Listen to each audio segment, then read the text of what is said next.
ഈ തദ്ദേശ സ്വയംഭരണ തെരഞ്ഞെടുപ്പൊക്കെ പ്രഖ്യാപിക്കുന്നതിന് മുമ്പ് തന്നെ സ്ഥാനാർത്ഥികളെ വരെ നിർണ്ണയിക്കുകയും നിശ്ചയിക്കുകയും സ്ഥാനാർത്ഥി പട്ടിക പുറത്തിറക്കുകയും ചെയ്തിരിക്കുകയാണ് കോൺഗ്രസ്. ചിലപ്പോൾ കോൺഗ്രസ് രാഷ്ട്രീയത്തിൽ തന്നെ ഇത് നടാടെയാണ്, ആദ്യത്തെ സംഭവമായിരിക്കും ഇങ്ങനത്തെ ഒരു സംഭവം. പക്ഷെ ഇത് കൊണ്ടുവന്നപ്പോൾ ഇതിനകത്ത് അവർ ലക്ഷ്യം വയ്ക്കുന്ന ചില കാര്യങ്ങളുണ്ടായിരിക്കാം. എങ്കിലും എന്തുകൊണ്ടാണ് ഇപ്പോൾ ഇത്തരത്തിലൊരു തീരുമാനത്തിലേക്ക് കോൺഗ്രസ് എത്തിച്ചേർന്നത്? ഇവർ തമ്മിലുള്ള തമ്മിലടി ഇല്ല എന്ന് വരുത്തി തീർക്കാനാണോ, അതോ വേറെ എന്തെങ്കിലും ലക്ഷ്യം ഇതിനകത്തും? അല്ല, തമ്മിലടി ഇല്ലെന്ന് പറഞ്ഞാൽ കോൺഗ്രസ് ഇക്കുറി ഈ തിരുവനന്തപുരം കോർപ്പറേഷൻ്റെ അധികാരം തിരിച്ചു പിടിക്കണം എന്നുള്ള ഒരു നല്ല കാഴ്ചപ്പാടുകൂടി ആണ് മുന്നോട്ട് പോകുന്നത്. അതോടൊപ്പം തന്നെ പാർട്ടിക്ക് നഷ്ടപ്പെട്ട പ്രതാപം തിരിച്ചു പിടിക്കണം. ബൂത്ത് തലത്തിൽ 6 മാസം കഴിഞ്ഞ് നിയമസഭാ തെരഞ്ഞെടുപ്പ് വരികയാണ്. ബൂത്ത് തലങ്ങളിലൊക്കെ പ്രവർത്തനം ഊർജിതപ്പെടുത്തിയാൽ മാത്രമേ ഇവിടുന്ന് 5-6 MLA കിട്ടുള്ളൂ. അപ്പം പാർട്ടി ഈ മറുഭാഗത്തേക്കുള്ള ഒഴുക്ക് തടയാനും പാർട്ടിയിലെ പ്രവർത്തകരെ ഊർജിതമായിട്ട് സംരക്ഷിക്കാനും വേണ്ടിയിട്ട് ആണ് പാർട്ടി ഇപ്പം മുൻകരുതി ഇരിക്കണം. അപ്പം ഏത് രീതിയിലും ഭരണം പിടിച്ചെടുക്കുക, അനന്തപുരിയുടെ നല്ലൊരു ഭരണം കാഴ്ചവെക്കുക, നഷ്ടപ്പെട്ട പ്രതാപം തിരിച്ചു പിടിക്കുക എന്ന കോൺഗ്രസ് ലക്ഷ്യം വെച്ച് മുന്നോട്ട് പോകും. അതുകൊണ്ടാണ് കോൺഗ്രസ് അഡ്വാൻസ് ആയിട്ട് തന്നെ ഇക്കുറി ഇന്ന് വരെ ഒരു പ്രശ്നമില്ല സ്ഥാനാർത്ഥി നിർണ്ണയത്തിൽ. അല്ലെങ്കിൽ എല്ലാ വർഷവും ഇവിടെ സ്ഥാനാർത്ഥി നിർണ്ണയം നടക്കുമ്പോൾ അടി നടക്കുന്നത്. എന്ന് വെച്ചാൽ അങ്ങോട്ട് കാശ് മേടിച്ച് ഇവർ ചെയ്ത് കരകുളം ചെയ്ത് അല്ലെങ്കിൽ മറ്റവൻ ചെയ്ത് DC പ്രസിഡന്റ് ചെയ്തെന്ന് ആരോപണം. ഇത്തവണ ആരോപണം പ്രത്യാരോപണങ്ങളൊന്നുമില്ല. എല്ലാം ശാന്തമാണ്. കിട്ടിയവരെല്ലാം സംതൃപ്തരാണ്, കിട്ടാത്തവരും പാർട്ടിയിൽ സംതൃപ്തരാണ്. ആ രീതിയിൽ എല്ലാവരും അച്ചടക്കത്തോടുകൂടി ഏത് രീതിയിലും കോൺഗ്രസിന് കോർപ്പറേഷൻ തിരിച്ചു പിടിക്കണം, അതുപോലെ തന്നെ നിയമസഭ തിരിച്ചു പിടിക്കണം എന്നുള്ള കാഴ്ചപ്പാടിൽ തന്നെയാണ്. അതുകൊണ്ട് പാർട്ടി നേതൃത്വവും പാർട്ടി അടികളും എല്ലാം ഒറ്റക്കെട്ടോടും ഇത്തിരി പോകും.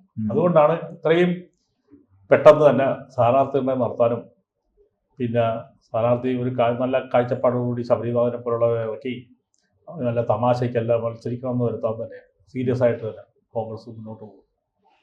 എന്തുകൊണ്ട് ശബരിനാഥൻ എന്നൊരു ചോദ്യം ഇതാരും ചോദിക്കും.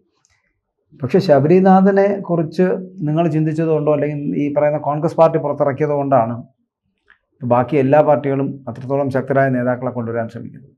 പക്ഷെ ഇവിടുത്തെ ഒരു കാര്യം, ഒരാളും ഈ പറയുന്ന പോലെ MLA ആയിട്ടുള്ള ആൾക്കാർ പിന്നെ മന്ത്രിയാവുക അല്ലെങ്കിൽ മുഖ്യമന്ത്രിയാവുക, പറ്റിയ പ്രധാനമന്ത്രിയാവുക എന്നൊക്കെയാണ് മുമ്പിലെ ലക്ഷ്യങ്ങൾ.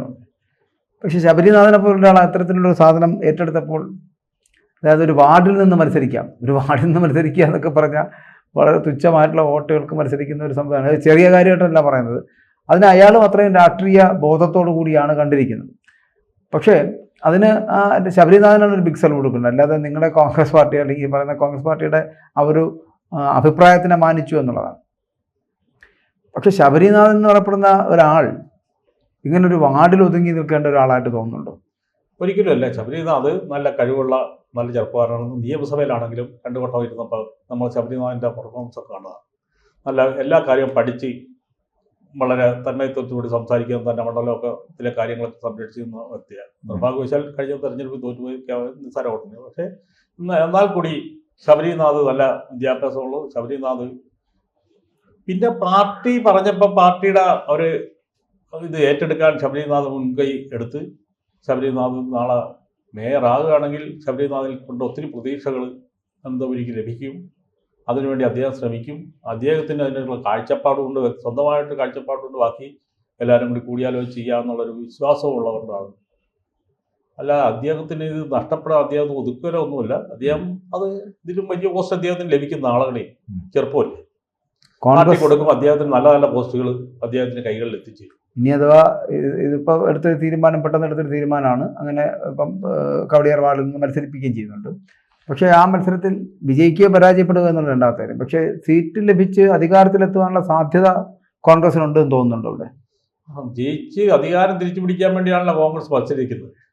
കാരണം അതായത് അധികാരത്തിൽ വന്നാൽ ശരിയാണ്, ശബരിനാഥനെ പോലെ മേയറായി കഴിഞ്ഞാൽ 101 സീറ്റിൽ മത്സരിക്കുന്നത് ജയിക്കുക എന്നോ ഇല്ല, കുറഞ്ഞ് വേറെ ഒന്നുമില്ല. ജയിക്കുക, ജയമാണ് 101 സീറ്റിലും ഭരണം പിടിച്ചെടുക്കുക കോർപ്പറേഷൻ. ശബരിനാഥനുള്ളതുകൊണ്ട് രക്ഷപ്പെടുന്നുണ്ട്. ശബരിനാഥനെ മുൻനിർത്തിയാണ് നമ്മൾ ഫേസ് ചെയ്യുന്നത്. മറ്റുള്ള പാർട്ടികളിലേക്ക് നോക്കിക്കുക. ഇപ്പം VV രാജേഷ് ആണെങ്കിൽ BJPക്ക് വേണ്ടിയിട്ട് മത്സരിക്കും. അതേസമയം CPM പുതിയ ആൾക്കാരെ തപ്പിക്കൊണ്ടിരിക്കുകയാണ്. ചിലപ്പോൾ സമ്പത്തിനെ വരെ കൊണ്ടുവരും. അങ്ങനെ നിങ്ങൾ അല്ലെങ്കിൽ കോൺഗ്രസ് എന്ന് പറയപ്പെടുന്ന പാർട്ടിയാണ് വെറും പ്രാദേശിക അടിസ്ഥാനത്തിൽ നടക്കുമായിരുന്ന ഒരു തെരഞ്ഞെടുപ്പിനെ കുറച്ചുകൂടി മേന്മയുള്ളതും മുതിർന്ന നേതാക്കളിലേക്ക് തിരഞ്ഞെടുപ്പിലേക്ക് കൊണ്ടുവരുവാൻ കളമൊരുക്കി കൊടുത്തത് നിങ്ങളാണ്.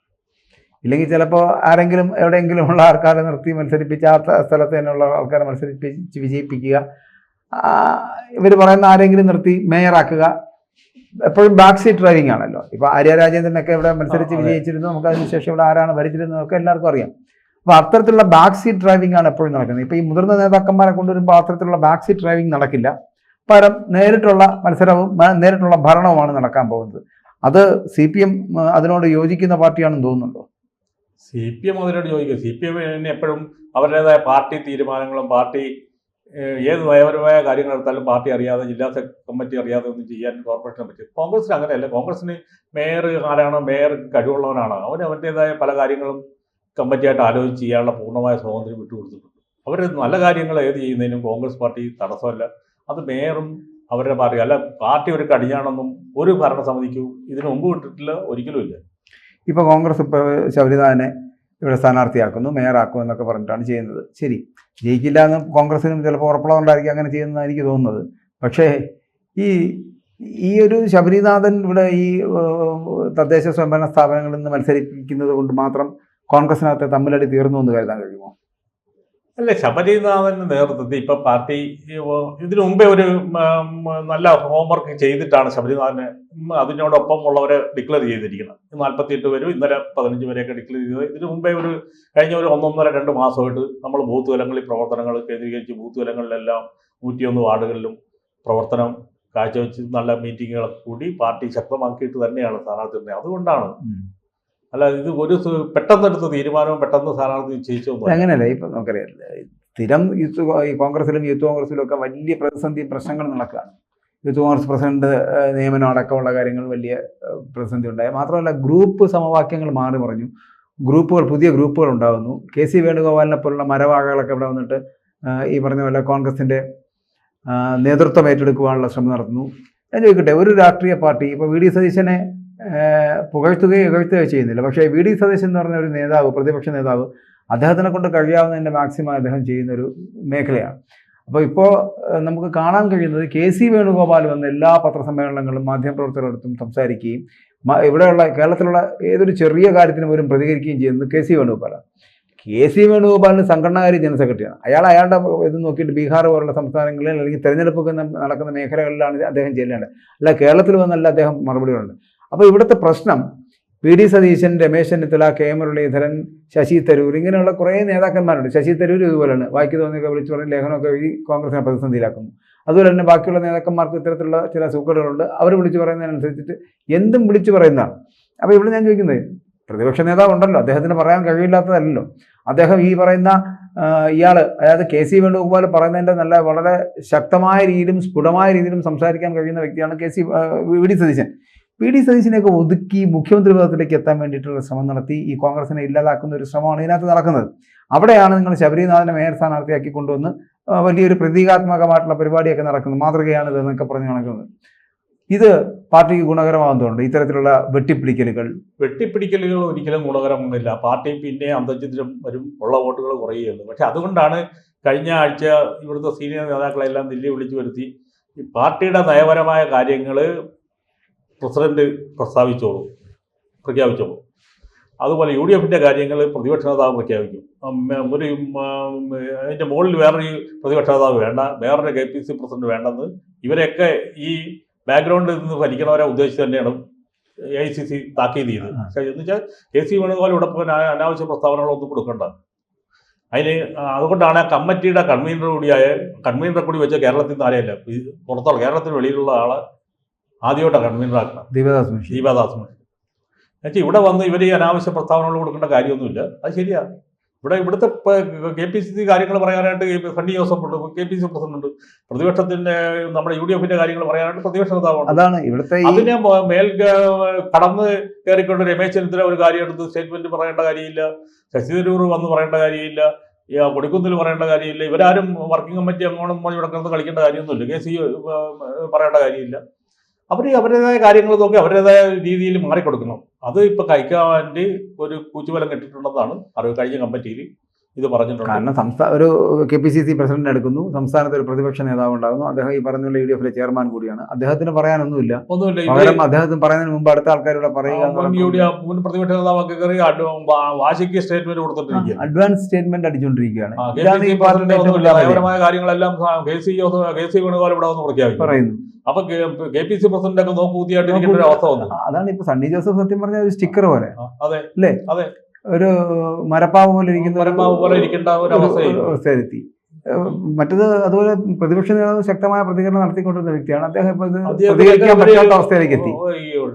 ഈ KC വേണുഗോപാലിനെ സത്യത്തിൽ ഈ പാർട്ടി തിരിച്ചറിയാത്തതുകൊണ്ടാണോ, പാർട്ടി നേതൃത്വം തിരിച്ചറിയാത്തതുകൊണ്ടാണോ? പാർട്ടി നേതൃത്വത്തിന് ഇതെല്ലാം അറിയാം, പക്ഷേ പാർട്ടി നേതൃത്വത്തിന് ഒന്നും മിണ്ടാവാത്തൊരു അവസ്ഥയായിരിക്കും ഞാൻ മനസ്സിലാക്കണം. എന്ന് വെച്ചാൽ അതല്ലെങ്കിൽ പാർട്ടി നേതൃത്വം തൻ്റെ അടുത്തോടി പറയണം. സംഘടനാ ജനറൽ സെക്രട്ടറി ഇപ്പൊ കഴിഞ്ഞ കമ്മിറ്റിയിൽ അത് തീരുമാനമെടുത്ത് ഇവർ സുധാകരൻ എല്ലാം തുറന്നു പറഞ്ഞെന്നാ പറയണം.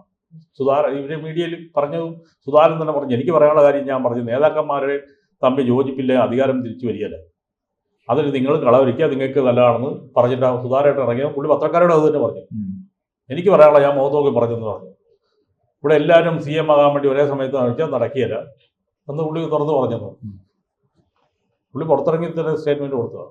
തദ്ദേശ സ്ഥാപനങ്ങളുടെ തെരഞ്ഞെടുപ്പിൽ ഈ ശബരിനാഥൻ ഉള്ളത് കൊണ്ട് രക്ഷപ്പെടുമെന്ന് വിചാരിച്ചാൽ തോന്നുന്നുണ്ടോ അങ്ങനെ ഒരു കോൺഗ്രസ്? എന്നാലും അതല്ല, ഇവിടെ ഒരു പരിധിവരെയും നല്ല രീതിയിൽ വർക്ക് ചെയ്തിട്ടുണ്ട്. ഇവിടുത്തെ തിരുവനന്തപുരത്ത് എന്നുവെച്ചാൽ ഒരു കഴിഞ്ഞ 2 മാസമായിട്ട് തന്നെ ഇവർ ഈ മറ്റ് പ്രശ്നങ്ങളൊക്കെ നടക്കുമ്പോൾ ഇവർ വാർഡ് തലത്തിൽ ഇതിനു മുമ്പ് കാണാത്ത ഒരു കാഴ്ചപ്പാട് കൂടി തന്നെ മുന്നോട്ട്.